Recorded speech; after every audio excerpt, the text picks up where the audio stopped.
Hello, good morning, happy Wednesday. Um, I'm very excited to introduce you today to my new episode of Innovation Made Easy podcast came out this morning at 9 a.m. CET. And this week we're talking about culture and company culture and how important it is.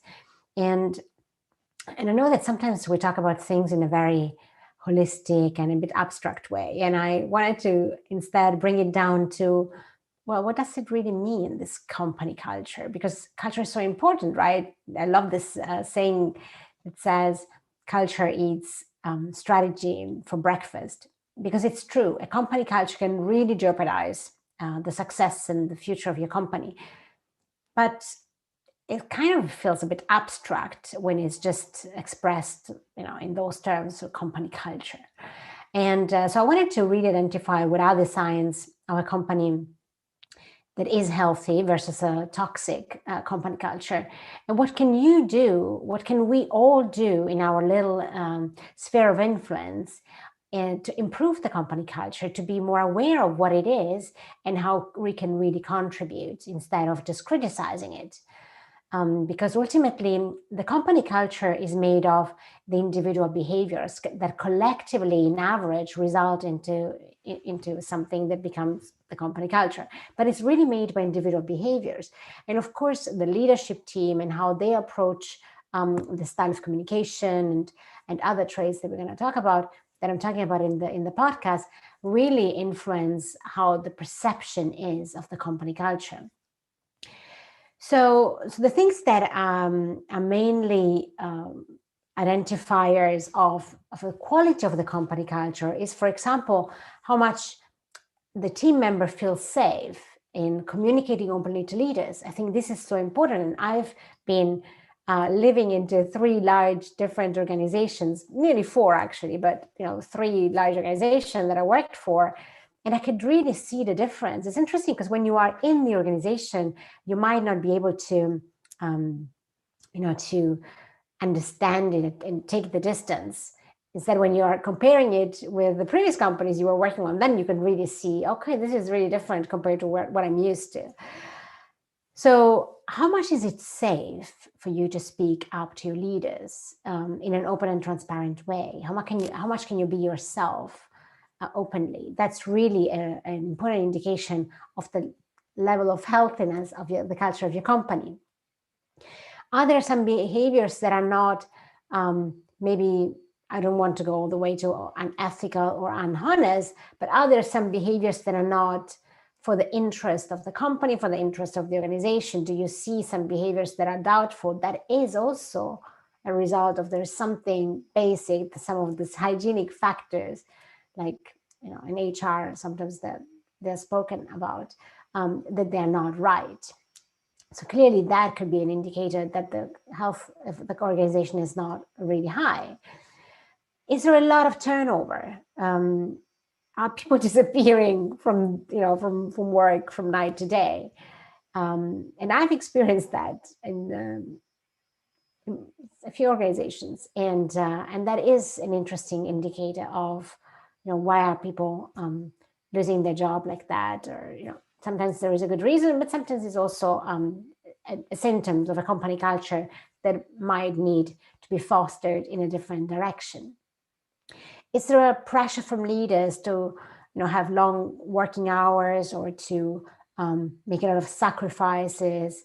Maybe people are not allowed to take vacation days, or really have a lot of pressure, and there's a lot of this urgent, I need it for today to for yesterday. Because I think it's, I've seen companies that have a very different approach to the urgency and really question it. Why do we need so urgently? Why couldn't we anticipate it? Why couldn't we plan it? And of course there is exception, but is the exception becoming the norm? Is that the way of the leadership of the company culture to push and pretend pressure and put pressure on the people? It's a really important indicator, because ultimately we want people to come to the office giving their best and really wanting to contribute, and everything that is affecting that performance, right? Everything that becomes a disturbance in your performance will ultimately reflect in the in the quality of the outcome of your job. So we want to be really cautious about using this pressure of urgent, work long hours. And of course, if you love your job, like I do, and you want to work long hours and that doesn't feel like work, that's a very different story, right? It's more that this overwhelmed feeling, like this need, this feeling of I need to, this scarcity mindset, I have to do it, I have to work these hours, I don't want to, but I have to. So that is a very different indicator that actually the company culture might need revisit and polishing up. Is there a fear of failure? Is there a fear of being blamed for mistakes, and therefore, not risk taking or not wanting to put your name on things? I really think that is an interesting indicator, because ultimately we can only learn when we do things, when we experiment things, and we learn from our experiments.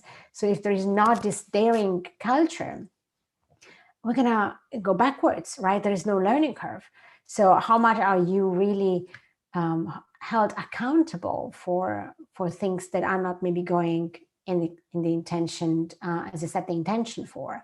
I think is really an important indicator.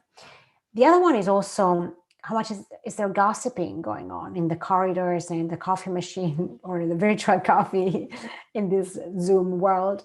Because that's also really interesting, right? If there's a lot of gossiping going on, why are you criticizing? And I think this is really something that Brené Brown opened my eyes towards, which is this idea of you can either contribute or you can criticize. Where do you want to be in this world? And gossiping, unfortunately, doesn't really create a lot of momentum. It doesn't really produce much.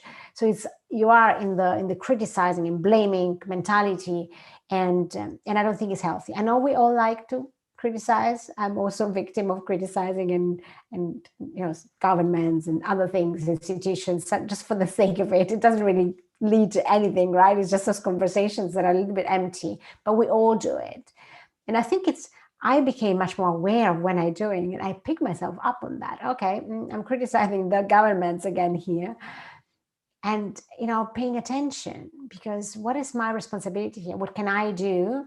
And how can I phrase the statement in a different way so it doesn't become a gossip, but instead it becomes really a desire to make things better? So gossiping is a good indicator of company culture.